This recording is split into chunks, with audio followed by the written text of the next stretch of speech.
Hi guys, आज हम लोग देखने वाले top most important IS code in civil engineering, जिसका हम पार्ट 2 देखने वाले।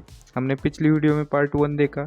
उसमें हमने जो हमारा प्लेन सीमेंट कंक्रीट के लिए कौन सा आईएस कोड होगा मैनुअल के लिए वो देखा हमने। जो हमारा रेडी मिक्स कंक्रीट होता है उसके लिए कौन सा आईएस कोड हमें दिया जाता है वो हमने देखा।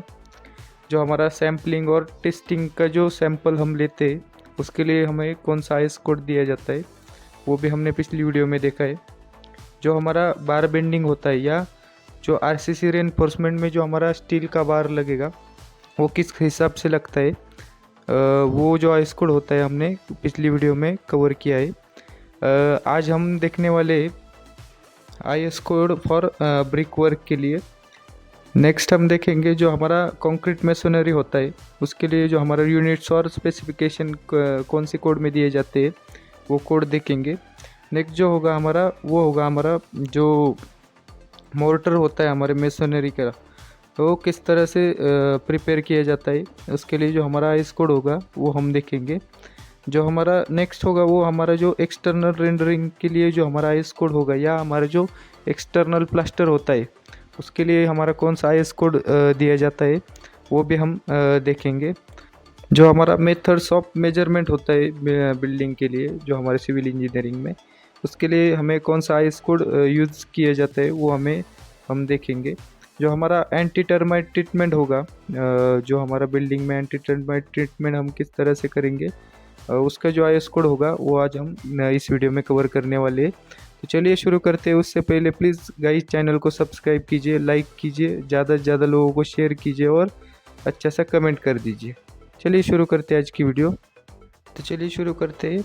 तो हमारा फर्स्ट जो होगा हमारा आईएस कोड वो 2212/2005 होगा, जो कि हमारा ब्रिक वर्क के लिए हमारा कोड ऑफ प्रैक्टिस होता है। जो हमारा ब्रिक में मेसोनरी वर्क होता है वो किस तरह से किया जाता है, जो हमारा एक्सटर्नल वॉल होगा वो किस तरह से दिया जाता है या उसकी जो थिकनेस होगी वो कितनी होगी, जो हमारा इंटरनल वॉल होगा उसकी जो डिटेल होगी हमारी या जो हमारी थिकनेस होगी ये इंटरनल वॉल की वो किस तरह से दी जाती है वो इस आईएस कोड में दिया जाता है। जो हमारा फाउंडेशन लेवल का जो ब्रिक वर्क होगा उसकी थिकनेस क्या होगी हमें इस आईएस कोड में देखने को मिलता है। जो हमारा फाउंडेशन लेवल होता है उसमें कौन सी ब्रिक यूज़ करनी चाहिए ये भी हमें इस आईएस कोड से सीखने को मिलता है। जो क्वालिटी ऑफ ब्रिक होगी, जो हमारी ब्रिक की क्वालिटी होती है फर्स्ट क्लास, सेकंड क्लास और थर्ड क्लास ब्रिक, वो किस किस प्रकार से हम प्रोवाइड कर सकते हैं। हमारे जो फर्स्ट क्लास ब्रिक होगी, सेकंड क्लास होगी या थर्ड क्लास होगी, कौन सी क्वालिटी की ब्रिक कहाँ पर यूज़ करेंगे वो भी हमें इस आईएस कोड 2212/2005 से देखने को मिलता है। जो हमारा बॉन्ड होगा ब्रिक में, जो हमारा बॉन्ड होता है, जो English bond, Flemish bond etcetera जो हमारा बॉन्ड होता है वो किस तरह से दिया जाता है वो भी हमें इस आईएस कोड में देखने को मिलता है। जो हमारा मोर्टर की जो थिकनेस होगी, जो हमारा बॉन्ड होता है, जो हमारा ब्रिक मेसनरी में बॉन्ड आता है उसमें जो हमारा मोटर होता है, जो मोटर की थिकनेस होगी वो किस प्रकार से दी जाएगी वो भी हमें इस आईएस कोड 2212/2005 से देखने को मिलता है। नेक्स्ट जो होगा हमारा IS 2185/2005, जो कि हमारा कंक्रीट मेसोनरी का जो होता है उसका आईएस कोड होता है। जो हमारी यूनिट्स होगी या स्पेसिफिकेशन होगी कंक्रीट मेसोनरी की वो किस प्रकार से दी जाती है हमें इस आईएस कोड में देखने को मिलता है। जो हमारा कंक्रीट ब्लॉक वर्क होता है वो किस तरह से किया जाता है हमें इस आईएस कोड में देखने को मिलता है। जो हमारे कंक्रीट ब्लॉक होता है उसके हमारे जो साइड होगी वो किस प्रकार से होगी या जो लेंथ होगी, विड्थ होगी, हाइट होगी वो किस किस प्रकार से होगी वो भी हमें इस आईएस कोड में देखने को मिलता है। जो हमारा टाइप्स ऑफ कंक्रीट ब्लॉक होगा, जो हमारा सॉलिड ब्लॉक होता है या हमारा होलो ब्लॉक होता है वो किस प्रकार से यूज़ करेंगे या कहाँ पर यूज़ कर सकते हैं वो हमें IS 2185/2005 में देखने को मिलता है।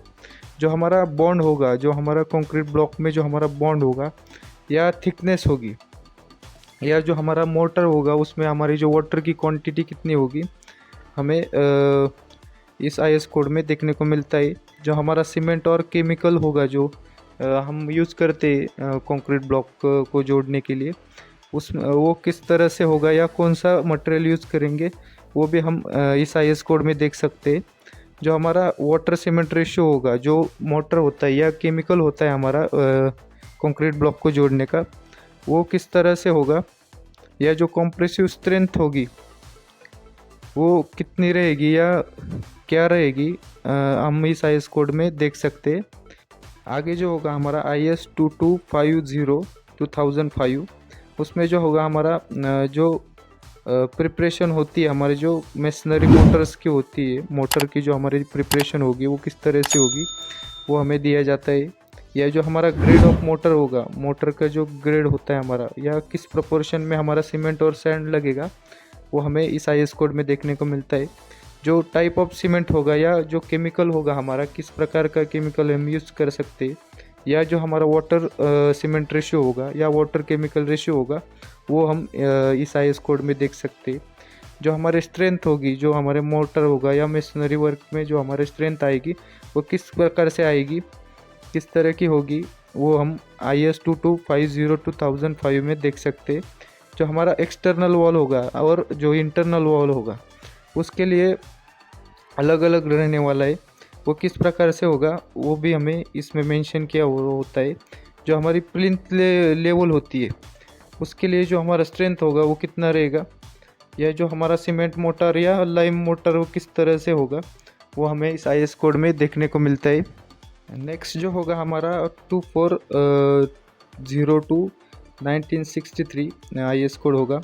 उसमें जो होगा हमारा एक्सटर्नल रेंडर्ड फिनिशिंग वर्क होगा, जो कि हमारा एक्सटर्नल प्लास्टर वर्क भी हम कह सकते हैं उसको। जो हमारा एक्सटर्नल प्लास्टर वर्क होगा वो किस तरह से दिया जाएगा, या जो डिज़ाइन होगी वो किस तरह से होंगी, या फिनिशिंग होगी हमारी प्लास्टर की वो किस तरह से होगी, वो इस IS कोड में दिया जाता है। जो मोटर का टाइप होता है वो किस तरह का होता है, या जो थिकनेस होती है मोटर की वो किस तरह की दी जाती है, हमें इस IS कोड में देखने को मिलता है। या जो हमारा कोट होता है प्लास्टर में, जो हमारा एक्सटर्नल प्लास्टर में सिंगल कोट होगा या डबल कोट होगा, वो डिसाइड हम इस IS कोड से कर सकते हैं। नेक्स्ट जो आएगा हमारा वो आएगा हमारा IS 1200/1992, जो हमारा method of measurement of building and civil engineering work. जो हमारा सिविल इंजीनियरिंग का जो वर्क होता है उसमें हमारा जो मेजरमेंट होता है, उसमें मेथड्स कौन कौन से होती है, वो हम इस IS कोड में देख सकते हैं। ये सबसे इम्पोर्टेंट IS कोड होता है, जो कि हमारे बिल्डिंग इंजीनियर के लिए बहुत ज़रूरी होता है। जो मेथड ऑफ मेजरमेंट होगा या जो डिडक्शन या एडिशन होगा, वो किस प्रकार से लिया जाता है, कहाँ कहाँ पर डिडक्शन किया जाता है, कहाँ कहाँ पर एडिशन किया जाता है, वो इस IS कोड में हमें देखने को मिलता है। जो हमारा मेजरमेंट होता है उसका जो यूनिट होगा वो क्या क्या होगा, किस प्रकार से यूनिट दिया जाता है, वो हमें इस IS कोड में देखने को मिलता है। ये जो IS कोड होता है इसका टोटल 28 पार्ट्स होता है। इसमें जो इम्पोर्टेंट होता है हमारा earth work, brick work, paint work, plaster work, form work भी हमें इस IS कोड में देखने को मिलता है। जो हमारा फ्लोरिंग वर्क होता है या जो हमारा concrete work and piling work भी होगा, वो हमें इस IS कोड में देखने को मिलता है। जो मेजरमेंट होगी ये सब वर्क की, वो किस किस प्रकार से दी जाती है, हम IS 1200/1992 IS कोड में देख सकते हैं। नेक्स्ट जो होगा हमारा IS 6313/2001। ये जो IS कोड होता है ये यूजुअली हमें एंटी टर्माइट ट्रीटमेंट के लिए हम लेते हैं। जो हमारा हाउस कंस्ट्रक्शन के लिए होता है, जब भी हम फाउंडेशन या फिटिंग का वर्क करते हैं वहाँ पर हमारे जो हार्मफुल इंसेक्ट हो गए, कई कई जगह पर हमें टर्माइट देखने को मिलता है। वहाँ पर हम किस प्रकार से एंटी टर्माइट ट्रीटमेंट करेंगे, वो हमें इस IS कोड में हमें देखने को मिलता है। जो हमारा पॉइजन स्प्रे होता है वो किस प्रकार से हम स्प्रे करते हैं फुटिंग या फाउंडेशन में, वो हमें इसमें देखने को मिलता है। जो हमारा RCC वर्क होगा या ब्रिक वर्क होगा और जो हमारा PCC वर्क होगा, उसमें जो हमारा अलग अलग टाइप का जो इमल्शन आएगा या जो हमारा एंटी टर्माइट ट्रीटमेंट का जो केमिकल आता है वो किस किस प्रकार से आएगा, वो भी हमें इस IS 6313 2001 में देखने को मिलता है। मतलब जो हमारे पूरा एंटी टर्माइट ट्रीटमेंट या मेजर होता है बिल्डिंग कंस्ट्रक्शन में, वो हमें इस IS कोड में देखने को मिलता है। तो गाइस आज की वीडियो में बस इतना ही। आपको ये वीडियो कैसी लगी प्लीज़ कमेंट करके बताइए। ज़्यादा से ज़्यादा लोगों को शेयर कीजिए, लाइक कीजिए, सब्सक्राइब कीजिए। Thank you guys.